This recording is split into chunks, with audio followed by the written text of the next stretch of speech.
أعلام الرجال صناع الحياة أقمار الليالي منار الهداة.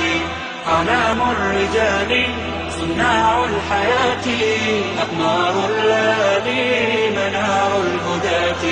أزالوا سباتي وصاروا بذاتي نشيد الحياة.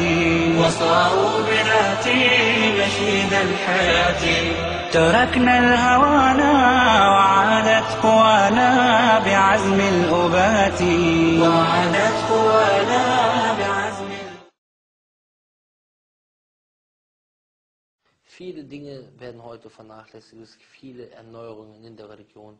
Und diejenigen, die den Propheten sallallahu wahrlich lieben, sind diejenigen, die seine Sunna wiederbeleben. Und wie belebt man die Sunna wieder? Indem man nach authentischen Hadithen des Propheten geht und dass man forscht, was ist wahrlich die Sunna?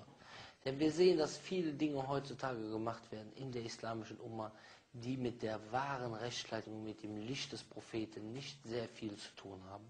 Deswegen wollen wir einfach auf einige Dinge eingehen und ihr müsst wissen, der Islam besteht, wie ich schon gesagt habe, aus zwei Quellen, Koran und Sunna. Das sind die zwei Hauptquellen und das sind unsere Hauptkriterien, ob etwas angenommen wird oder nicht. Ganz einfach.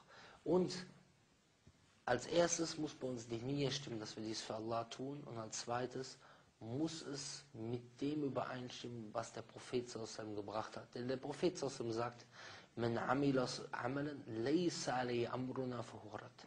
Wer eine Tat tut, für die er von uns keinen Befehl hat, und dies kann ein Befehl des Istihbab sein, oder ein Befehl des Wujub, das heißt Befehl des Istihbab, ein Befehl für das Erwünschtsein, oder ein Befehl des Wujub, ein Befehl der Verpflichtung. In diesem Fall schauen wir uns an, was der Prophet sallallahu gesagt hat. Er sagt, an Anas ibn Malik radiallahu anhu, ja, anna Rasulullah sallallahu alaihi wasallam qal, tasahharu fa inna fi suhuri baraka. Macht Suhur. Und was ist Suhur? Suhur ist das Essen, das vor dem Fasten, vor dem Beginn des Fastens am 9. Tag genommen wird. Und man sollte dies so lange wie möglich hinauszögern. Macht dieses Suhur, denn in dem Suhur liegt Baraka drin. Das heißt, wenn wir das nicht machen, wenn wir einfach nachts ins Bett gehen und morgens nicht vor dem Fajr aufstehen, das heißt, wir haben diesen Baraka verloren. Als zweites muss man erwähnen, ist dieser Befehl ein Befehl der Verpflichtung oder ein Befehl des Istihbab. Ja? Er sagt hier nicht, dass es haram ist, wenn man das nicht macht. Er sagt nicht, denn wer den Suhur nicht macht, dem sein Fasten ist kaputt. Oder wer das Suhur nicht macht, der kriegt eine Sünde aufgeschrieben. Er sagt, im Suhur ist Baraka. Das heißt, um diesen Lohn zu bekommen, soll man es tun, aber es wird hier nicht darauf hingewiesen, dass es verboten ist, es nicht zu machen. Allerdings, wo wird der Hadith überliefert? Er wird in Bukhari überliefert, und zwar Nummer 1923. Denn wir wollen immer authentisch sein, um euch auch direkt sagen, wo es steht. Das heißt, Bukhari ist das authentischste Buch nach dem Koran. Dann an Amr ibn al-As, qala Rasulullah sallallahu alaihi wasallam, fassala ma bayna siyamina wa siyami al-kitab aklatu suhur. Also das heißt sozusagen der Unterschied sinngemäß zwischen unserem Fasten und dem Fasten von Al-Kitab, dass wir Suhur essen. Das heißt, wir müssen unterscheiden und das soll uns nochmal dazu motivieren, extra diesen Suhur einzuhalten. Und wie gesagt, Suhur ist, dass man eben kurz vor dem Fastenbeginn, der Fastenbeginn ist mit dem Eintreten des Fajr, ja, das heißt, wenn der Adhan kommt zum Fajr-Gebet, da fängt das Fasten an. Wir haben auf den Gebetsplänen noch ein Imsak da drin. Ich weiß nicht, woran das liegt, weil normalerweise, wenn man in islamischen Ländern lebt, dann fängt der Imsak an, das Fasten mit dem Fajr an. Dann geht es weiter. Dieser Hadith übrigens, der wird in Sahih Muslim überliefert, das authentischste Buch nach Koran und Bukhari. Und zwar Hadith Nummer 1096.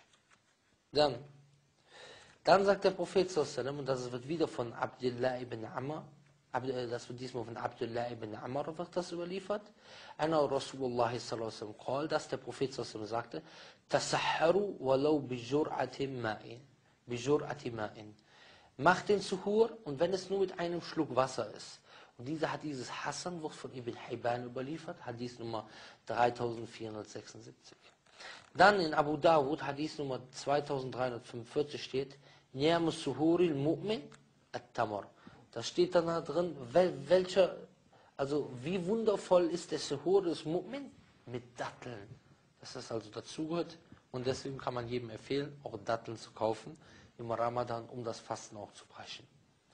Da kommen wir nachher noch zu. Dann, was auch von der Sunna gehört, ist, dass man halt was ich nochmal erwähnen wollte, dass man diesen Suhur sehr spät macht. Das heißt, kurz vor Ende. Nicht, dass man Suhur mitten in der Nacht macht und legt sich dann schlafen. Und hier ist auch eine wichtige Weisheit drin. Ja?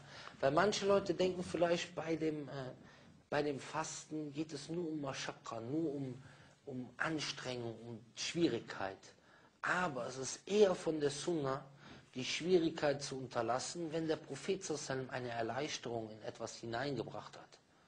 Ja, dann ist es besser, dass man die Erleichterung nimmt, weil diese Erleichterung ist das, was Allah einem gegeben hat.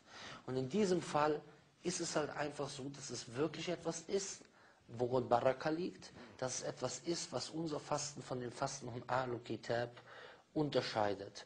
Und wo der Prophet ganz deutlich sagt, dass wir das sogar machen sollen, wenn es nur mit einem Schluck Wasser ist. Das heißt, man soll es verschieben, nach hinten raus. Dann Ta'jilul Iftar. Was wichtig ist, ist das Gegenteil davon bei dem Iftar. Iftar heißt, wenn man nach dem Fasten wieder isst. Wie sieht es dort aus? Hier sagt der Prophet sallallahu La yazalu nasu bi khairin ma'ajjalu al-Fitr. Die Menschen werden so lange im Guten sein, wie sie das Fitr, das heißt, wie sie sich mit dem Fitr, das heißt mit dem Essen nach dem Fasten beeilen. Das heißt, sobald Maghrib eingetroffen ist und die Sonne untergegangen ist, soll man etwas essen.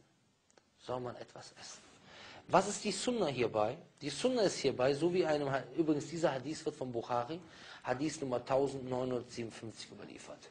Jetzt, was ist die Sunna hierbei? Das geht aus einem Hadith hervor, der in Abu Dawud überliefert wird, 2356. Ja. Und in diesem Hadith wird ausgesagt, dass es Sunna ist, dass man mit Rutab ist. Rutab sind frische Datteln, die weiß sind. Und dann Tamar, das sind diese normalen Datteln. Ja. Das heißt, die auch schon etwas härter sind. Und dann das dritte ist Wasser. Das ist die Sunna hiermit, das Fasten zu brechen. Dann ist es Sunna beim Fastenbrechen zu sagen, und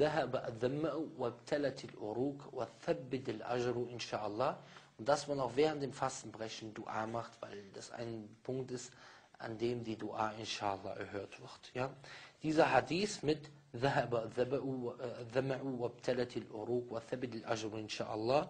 dieser Hadith wird in Abu Dawud, Hadith Nummer 2357 überliefert. Da müssen wir wissen, dass der Prophet gerade im Ramadan besonders großzügig war. Er war immer besonders großzügig, aber gerade im Ramadan besonders großzügig. Ihr müsst wissen, die guten Taten im Ramadan, oder wir müssen wissen, was gilt auch für mich, dass die guten Taten im Ramadan vermehrt werden.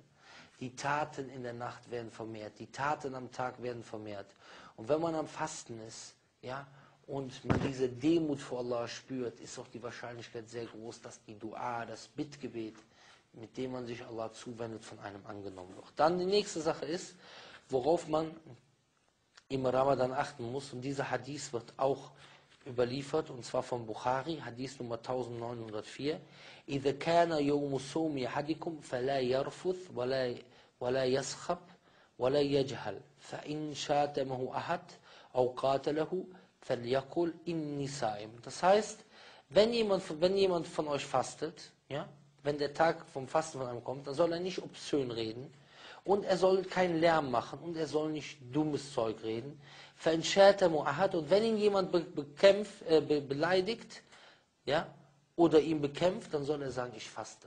Das heißt, dass man Ruhe bewahrt, dass man nicht gerade im Ramadan ausflippt, Leute schlägt oder irgendwie dummes Zeug erzählt, sondern dass man wirklich versucht, dass man wirklich in diesem Monat erzieht, dass man nur Gutes redet. Man kana yu'minu billahi wal yawmil akhir falyaqul khairan aw liyasmut. Wer an Allah den jüngsten Tag glaubt, der soll Gutes reden oder schweigen. Und an diesem Monat müssen wir es gerade versuchen, dass wir nur Gutes reden oder schweigen.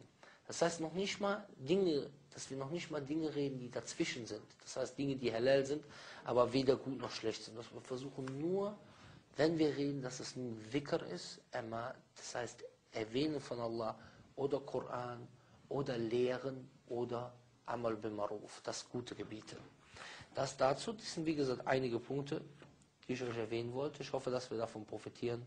Möge Allah subhanahu wa ta'ala uns zu denjenigen machen, die die Sunna wiederbeleben und uns zu denjenigen machen, von denen der Ramadan angenommen wird. Amin, Amin. إلا الله